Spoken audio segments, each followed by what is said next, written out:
India just celebrated its 78th Independence Day last month. 78 years of calling ourselves the world's largest democracy. But this year feels different, doesn't it? It feels uncomfortable. It feels like we've hit a major turning point in our history. And she registers herself twice in 2 months. And then she goes and votes. Or somebody else votes for her.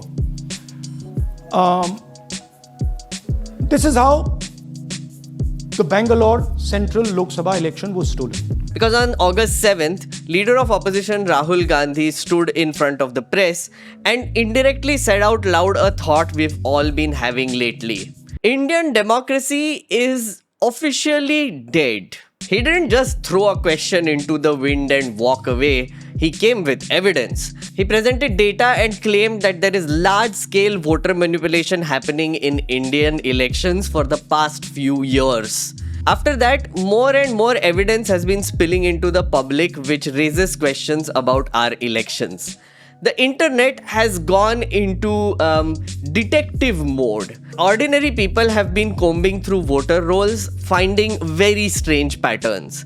I've been documenting it on this channel for the past month myself. This is an actual screenshot from the SIR list. Nirvachak's name, dot. Pita ka naam, Baban Paswan. Makan sankhya 1. Nirvachak ka naam, dot. Pita ka naam, dot. Makan sankhya 1. Same. 1, 1, 1. There are 10-15 of these. 10 or 15 of these. Even Anurag Thakur, yes, BJP's Goli Maro champion Anurag Thakur, did a press conference. He was waving around proof of manipulation in Rai Bareli. So, even the ruling party is now claiming that our elections are stolen. I don't know why Anurag Thakur decided to do this, by the way. Basically, in their idiotic attempts to counter Rahul Gandhi's allegations, they just ended up proving him right. Bizarre. And the election commission is not helping with any of this. They didn't investigate these allegations, haven't met any opposition leaders who were protesting and demanding answers. I mean, 300 of them got detained in a police station. Instead, election commission is behaving like an 8-year-old child and wants Rahul Gandhi to take an oath. Acha, Rahul, you think the voter rolls are manipulated? Really? Khao maa kasam. Swear on your mother. Swear on your mother. Maa kasam khao. Khao. Take an oath. Take an oath before you talk. Pinky promise. And then Gyanesh Kumar, our chief election commissioner, did a ridiculous press conference where he gaslighted everyone. अगर आरोप 1.5 लाख मतदाताओं का हो तो क्या बिना किसी सबूत के, बिना किसी हलफनामे के 1.5 लाख मतदाताओं को नोटिस जारी कर दिया जाए? क्या यह न्याय संगत होगा? कानून में न प्रावधान है, न कोई शपथ पत्र है, न कोई एविडेंस है, न कोई सबूत है। तो क्या 1.5 लाख नोटिस जारी करके उन मतदाताओं को SDM के दफ्तर में बुलाया जाए? Okay, so if you are someone like me who has been tracking this absolute shit show, let me ask you something. How are you feeling, my dear nerd friend? How are you feeling? Is our democracy officially dead? Does that make you angry, confused, anxious, sad? All of the above? Because I have definitely been experiencing a roller coaster of emotions for the past month. And if I have learned one thing from therapy is that I need to talk about my feelings so that I can deal with them. Perhaps I might end up saying something that you have been thinking about. I want those feelings that you're having to be validated. So let's just do this together, shall we? This is a video about the death of Indian democracy. This is a video about how do we grieve this tragic death. This is a video about what comes next. And the answer to that question is not great. I'm just warning you right now, there is no happy ending here or one that I can see at this moment as I'm writing this. But brace yourself because I have a bunch of thoughts.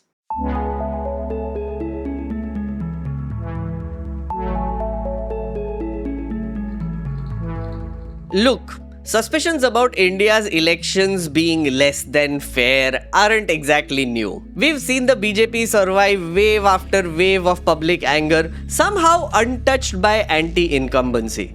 We've seen election schedules getting stretched out like chewing gum so that Adarniya Shri Sir, Prime Influencer Narendra Ji Modi Ji, the first of his name, can campaign in every corner of the country during the elections.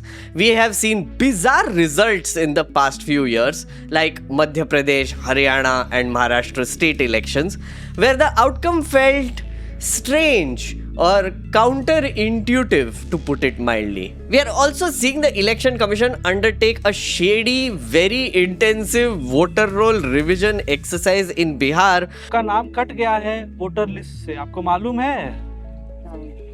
चुनाव election commissioner की तरफ से ये कहा जाता है बार बार कि कोई भी आदमी छूटेगा नहीं, और फिर भी छूट जाए, आपके आने के बाद भी छूट जाए, तो ये तो विडंबना ही कहलाया जाएगा. A state that goes into elections, 2 months from now? Rahul Gandhi has been flagging these irregularities for a while as well. In June, he wrote an article detailing how there was match fixing in the Maharashtra elections. He used the Election Commission's own data to show some discrepancies. And what did the ECI do after all of this? Well, they dodged his questions, hid data by refusing to release machine-readable voter rolls. Even after being ordered by a court, they changed the rules which would allow them to give CCTV footage as evidence. In fact, they changed the rules so that they could delete that CCTV footage from polling stations. And Gyanesh Gaslighter gave us this classic line. Voter privacy can be breached. हमने कुछ दिन पहले देखा कि कई मतदाताओं की photo उनकी अनुमति के बिना मीडिया के समक्ष रखी गई, उनके ऊपर आरोप लगाए गए, उनका इस्तेमाल किया गया. क्या अपनी माताओं, बहुओं, बेटियों सहित किसी भी मतदाता की सीसीटीवी वीडियो चुनाव आयोग को साझा करनी चाहिए क्या? Understand what he said? Gyanesh doesn't release CCTV footage because he cares so much about the personal privacy of our mothers, sisters, and sister-in-laws. Amazing. Just amazing. Anyway, the Congress claims that they have conclusive proof that the ECI has been rigging elections on a massive scale to help the BJP. In case you have been living under a rock, and also for the benefit of my subscribers who are from other countries, yes, this channel has gone international, I must say. Hello to all the foreigners. Hello from India. Anyway, let me do a quick recap of the press conference Rahul Gandhi did and the allegations he has made. 6 months ago, Congress gathered a team of 40 nerds and tasked them with scrutinizing the voter roll in one assembly constituency of Karnataka called Mahadevpura. They spent those 6 months combing through lakhs of documents manually, trying to identify suspicious patterns in the voter list. They claim to have found 1,250,000 fake voters. These are divided into 5 buckets. Duplicate voters, 11,965 cases. Same person, multiple entries. Fake addresses, 40,009 cases. Voters that are registered in non-existent addresses like house number 0. 68 voters were found registered in a beer club also. Bulk voters in one address, 10,452 cases. They found cases where 80 plus voters are registered in one room houses, just crammed together, I guess, living there and voting. Invalid photos, 4,132 cases. Blurry, indistinguishable photos, basically a free pass for impersonation when you actually go to vote. Or, I mean, you are not going to vote, someone is going on your behalf. Maybe. Form 6 misuse. 33,692 cases. Form 6 is essentially for first-time voters, usually 18 to 21 years of age. Instead, they found elderly people, those in their 90s, registered as first-time voters, sometimes with multiple IDs, and they have filled the form multiple times. Congress claims these 1,250,000 fake voters in Mahadevpura alone resulted in BJP's victory from the Bangalore Central parliamentary seat. And just a reminder, you don't really need lakhs of voters to change the results in an election. For instance, in 2024 Haryana state elections, BJP beat Congress by 8 seats. And the margin for all of those seats combined was just 22,779 votes total. In the 2024 Lok Sabha elections, BJP won 25 seats with margins under 32,000 votes. So you can imagine what 1 lakh fake voters with one assembly constituency can achieve. Now, the Congress is claiming that those 25 seats were the reason why Narendra Modi is still the Prime Minister of India. They're also saying that if the Election Commission gives them digital machine-readable voter rolls, not stacks of paper which they have to go through manually, they could prove similar manipulation in 70 to 100 Lok Sabha seats. Which means the BJP's total seats in Lok Sabha might reduce and drop below 180. If that happens, if they prove these allegations, then there is a chance that the current NDA government would lose its legitimacy and just collapse. In fact, Congress folks have been openly saying that Modi government is going to collapse in just a few months from now. चीन में है प्रधानमंत्री घूमने दीजिए, अभी कुछ महीने बचे हैं प्रधानमंत्री के, फिर तो इस्तीफा देना ही पड़ेगा. जितना घूम सकते हैं घूम लें. So, mota, the Congress is going full tilt Super Saiyan Berserker mode, which, to be fair, is something that you don't see them do too often. Anyway, they are claiming that this government is illegal. As I record this, Rahul Gandhi has completed a 17-day voter adhikar yatra in Bihar to take this issue to the streets in an upcoming state election. Now that you're all caught up, let me drop some truth bombs on you. Because trust me when I say this, shit is about to get real. And we'll be tracking all of this on my channel. So subscribe and watch the incoming mega political earthquake, which will collapse everything in real time. Hopefully. So, for the rest of this video, let us all just assume that the leader of opposition Rahul Gandhi's allegations are true. Let us assume that the election commission is compromised and they helped the BJP win the 2024 general elections. Let's assume and say out loud that Prime Minister Narendra Modi is not the real Prime Minister of India. Narendra Modi stole the elections. Narendra Modi is a vote chore. Now, how are you feeling?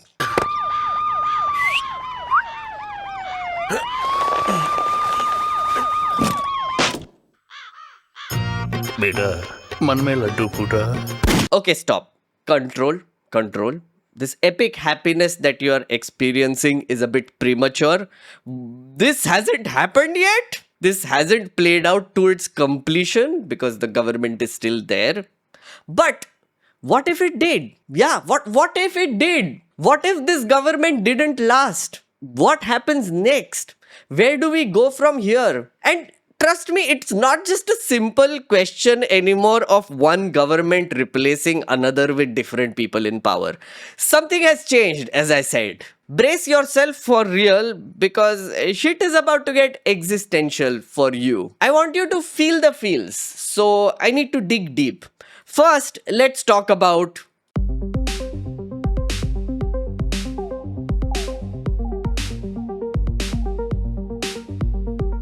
Alright, let's zoom out for a second. What is the main feature of a functioning democracy? It's universal adult suffrage. Every adult gets one vote, every vote counts equally. And the person who gets the most real votes wins the seat in either parliament, assembly, or local body forums. Once these representatives go there, they make laws which bring order to our society. Our right to vote is the foundation of our democracy. If the entire concept of one adult, one vote loses trust of people, this whole building on top of it, it comes crashing down. India becomes an elaborate theatre production with EVMs as props. Think about it this way. Your vote matters because you believe it matters. It's a story that we tell ourselves collectively and we believe in it. You trust the process, you believe that the process is fair and it is letting you express your choice. But this only works if you believe that it works, if you trust it. In all of this, the one institution that matters is the Election Commission of India. The Election Commission's number one job, above everything else, is to make sure that we trust the electoral process. Even if everything behind the scenes is incompetent bureaucratic chaos, it really doesn't matter. If people, you and me, believe that their vote matters, the system holds together. This whole system is built on trust. Remember that this is important because it will come handy later in the video. What is happening right now is the opposite of that. Just look at the ECI's behavior. Stonewalling questions, hiding data, changing rules to delete CCTV footage which can be evidence, running shady voter roll revisions before key state elections, giving stupid answers like maa, beti, behan, privacy. Yeah, all of that nonsense. This behavior is making me suspicious about the whole thing. If you ask me on a scale of 1 to 10, how much do I trust the Election Commission right now? I would say 2, maybe 1.5. And I'm giving this score because I know there are still good, diligent bureaucrats within the Election Commission who want this system to work but are helpless. By the way, tell me what is the score that you think is appropriate and leave it in the comments below. Also tell me why. It would be interesting to listen to your thoughts also about this whole shit show. Anyway, what is happening with the Election Commission right now is instead of building trust in the electoral process, they are pouring petrol into a burning dumpster fire. Not with ethanol, not E20, pure petrol. Just think about the consequences of what is happening right now. You can hold elections every 5 years, but if nobody believes the results, it's not a democracy anymore. It's just a farce. It feels like we, the citizens, are being gaslit to believe in something that doesn't exist. That our mandate is being manipulated and stolen. So, if we accept even for a moment that the Election Commission has been compromised, we have to ask, are elections worthless now? Is our democracy dead? If the answer to those questions is yes, when did democracy die? When? There has to be a date, right? Rahul Gandhi's allegations are about the 2024 elections. But maybe the rot started earlier. This whole vote chori expose has made me rethink a lot of events in the past year or so. Remember early 2024? BJP leaders were shouting, 400 par, we will cross 400 mark with godlike confidence. In fact, Prime Minister Modi ji, prime influencer, had declared himself as a non-biological godly entity. Amit Shah casually went on TV and was telling investors to invest in the stock market because it will rise after the elections. Yeah. Exit polls were magically aligning to what they were saying. They were setting the same narrative. After all of that happened, it's worth asking, was the BJP confident because they had great, amazing data to indicate that they are winning and crossing the 400 mark? Or was it because they knew the voter lists were already taken care of? I mean, just think back. In December 2023, Modi government changed the law about how election commissioners are appointed. It got complete control over the process. Then on March 9th, one election commissioner, Arun Goyal, suddenly mysteriously resigned without rhyme or reason right before the 2024 elections. Then during the elections, we see multiple shady events being reported from across the country. In Varanasi, Modi's constituency, 33 nominations are rejected, 8 applications allege that the process was rigged. Shyam Rangila was one of those candidates. In Farrukhabad, a 16-year-old kid made a video of himself voting for the BJP 8 times. In Uttar Pradesh, the state police executed large-scale voter suppression, especially in constituencies with more Muslim population. When Modi gave hateful speeches during the campaign, the Election Commission did jack shit. The Election Commission app where citizens can report poll violations stopped working completely. In Gandhinagar, Home Minister Amit Shah's constituency, 16 candidates withdrew their nominations. Many complained that they were threatened to do so. In Surat, all candidates withdrew their nominations except one. Yeah, that one was from the BJP. They won uncontested. I can go on and on and on. There are many examples of this. But looking at all of this right now in 2025, an year later, after Rahul Gandhi's atom bomb vote chori allegations, it makes you think, doesn't it? It does. Because if BJP manipulated the 2024 elections either by fixing the voter roll or doing all these shenanigans in different constituencies, not punishing the ruling party and punishing the opposition instead, just umpire declaring someone as out even when the bowler is doing a run-up. A cricket analogy. Because if BJP manipulated the 2024 elections with the help of the Election Commission and stole the people's mandate, it means they know what they have done. Which means right at this moment, the BJP leadership must be shitting its pants. They must be nervous as hell because they know that their mandate, the mandate that they currently have, is not real. I know.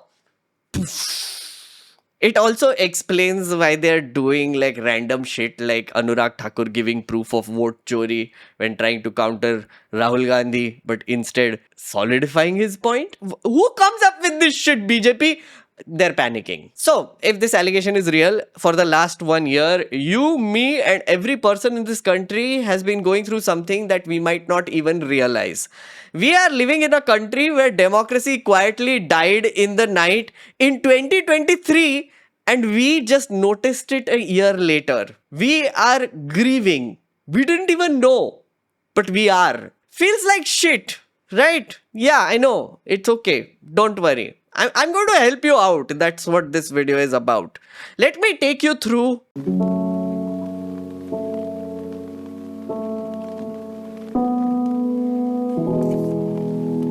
If Rahul Gandhi is right and Indian democracy died in 2023, then what we've been going through as citizens is grief. Yeah, it's the same grief that you feel when you lose someone that you love, except this time it's not a person. It's not. It's an idea that our vote actually matters. If you're a citizen who legitimately loves this country, who is patriotic in the real sense, you must be feeling really sad right now. I don't want to speak for you, but I'm sad. Yes. I mean, I might laugh all the time, but inside, I'm very sad. I'm experiencing some major feelings of grief. I've been trying to process it because the grief comes in stages. 7 of them to be precise. And when I looked closely at my own feelings and applied theory to it, I had a sudden realization. We've already been ticking off these stages like a to-do list. Okay, wait. This is a bit complicated. Stay with me and allow me to take you through the 7 stages of grief. Let's start with stage 1, shock. The first reaction to death is shock. No, this can't be happening. You are exaggerating. It's all fine. No, this is not real. For us, democracy died in late 2023 with the change of the Election Commission law. The shock was so bad that we couldn't even process it. Yeah, the BJP delivered shock after shock right after that to make it worse. In 2024, BJP leaders were chanting 400 par, exit polls were lining up, Amit Shah was making stock market prophecies.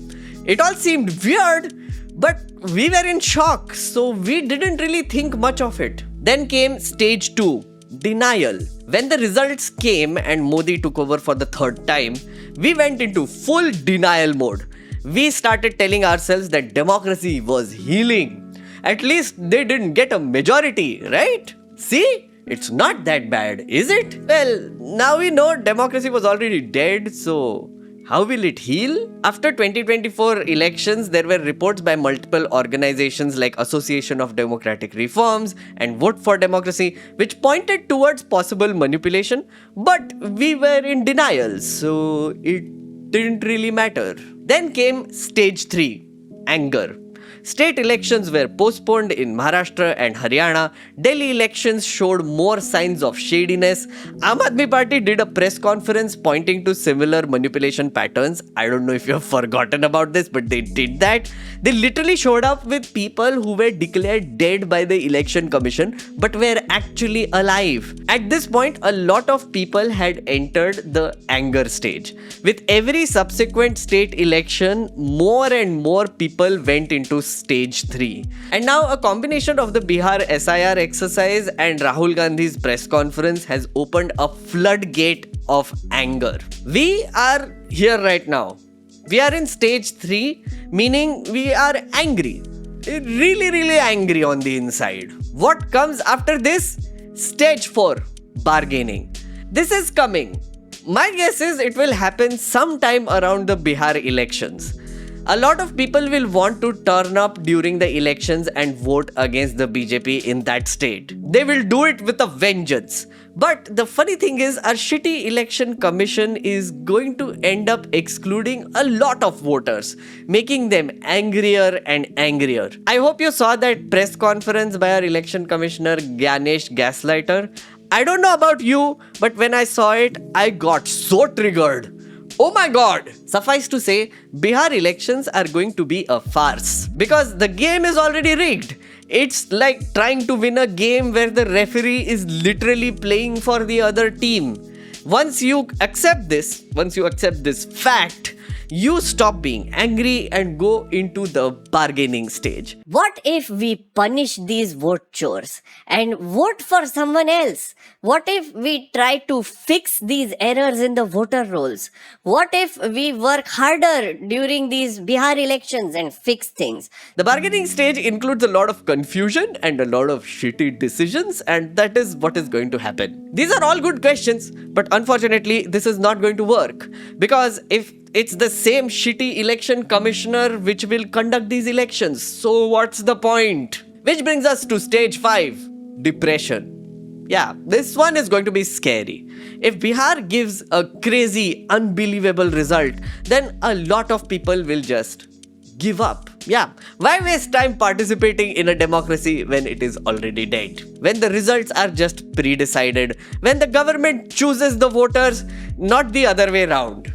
So after all this, we will all collectively go into depression. This is the stage where civic engagement will die down, people will get tired, they will say this whole thing is pointless, that the system, the election commission and every institution in this country is too powerful, it's compromised, it's too corrupt to change. This will be the lowest point for us. And I don't know how long it will last, and I don't know what the BJP will do in the middle of it. One nation, one election, maybe another war with Pakistan, more SIR across the country, more disenfranchisement. Who knows? But it's going to be terrible because they know they have stolen this election and they will do everything possible to hide it. Then comes stage 6, testing. Some people will eventually try to fight back. You know, little green shoots will emerge in a desert, that sort of a thing. BJP government will go into full-blown lawnmower mode and start whacking them away. I predict that the West Bengal, Assam and Kerala elections in 2026 next year would be one of the most intense elections we will see in decades. Bihar will look like a cakewalk in comparison. We will see a special kind of opposition during this state elections next year. A whole group of people will emerge that do not believe in the process of elections. And some people will try to fight back. Let's just hope they don't get violent, but given that we are talking about Assam and Bengal, these states are the ones that are going for elections.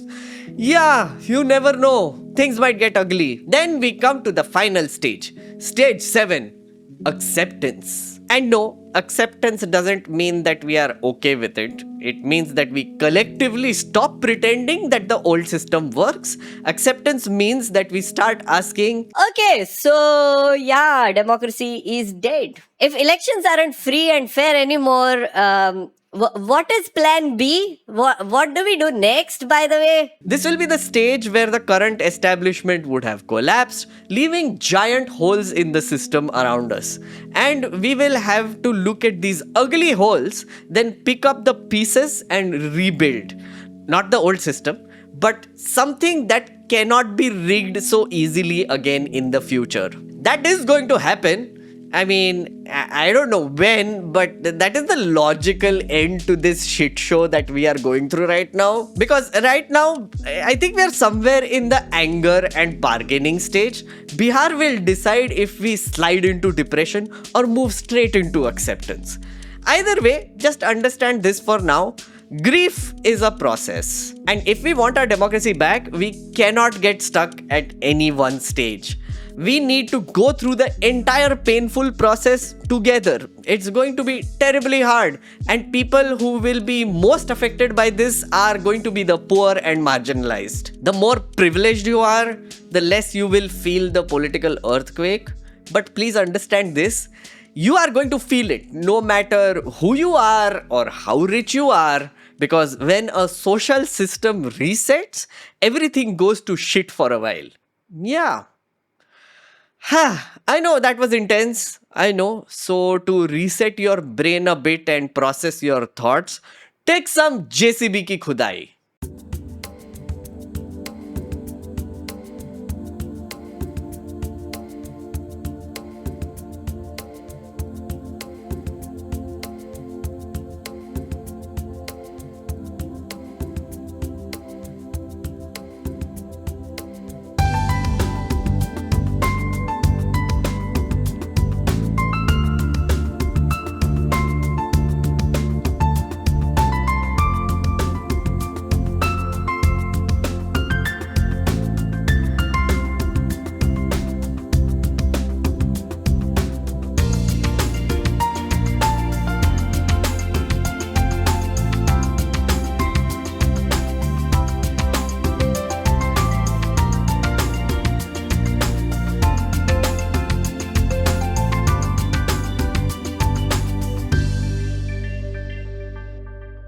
Feeling better?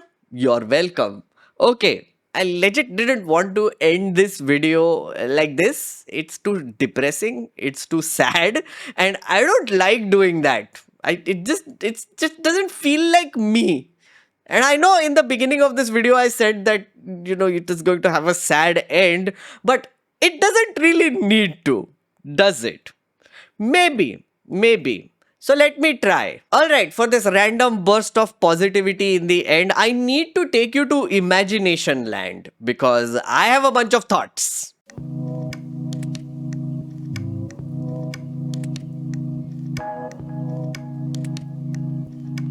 Open up your brains because it's imagination time. Let's say the worst case scenario is real. Indian democracy is actually dead. It died back in 2023. Now let's jump to 2 years later, 2027. We have all collectively accepted that sad reality. The dead body is lying there in the morgue with a tag on its toe. Cause of death: complications arising from ECI capture. At this point, we have gotten a buttload of evidence that the elections were rigged. Rahul Gandhi has done like hydrogen bomb, SAR bomb, neutron bomb, all sorts of press conferences exposing more and more constituencies, and manipulation has happened in those constituencies. The government is illegal. We have accepted that the government was illegal. A bunch of mega scams have been revealed. Modi's image has gone down the toilet and we are just going to flush it. We have all realized that these past few years have been an absolute dumpster fire. That's 2027. We have done the autopsy and we have gone through all the stages of grief and we are at acceptance. So you look up from the body, you turn to me and you say, So, yeah, dead. What now? What do we do now, Meghnad? I mean, it's rich coming from me that you're looking at me. But hey, you're my subscriber, so you will look at me. Okay, yeah. That time I will have 10 billion subscribers. So 10 billion people will be looking at me and asking that question.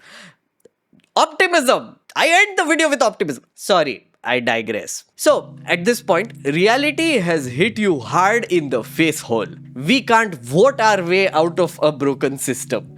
If the election commission is compromised, who the heck will do an election that everybody trusts?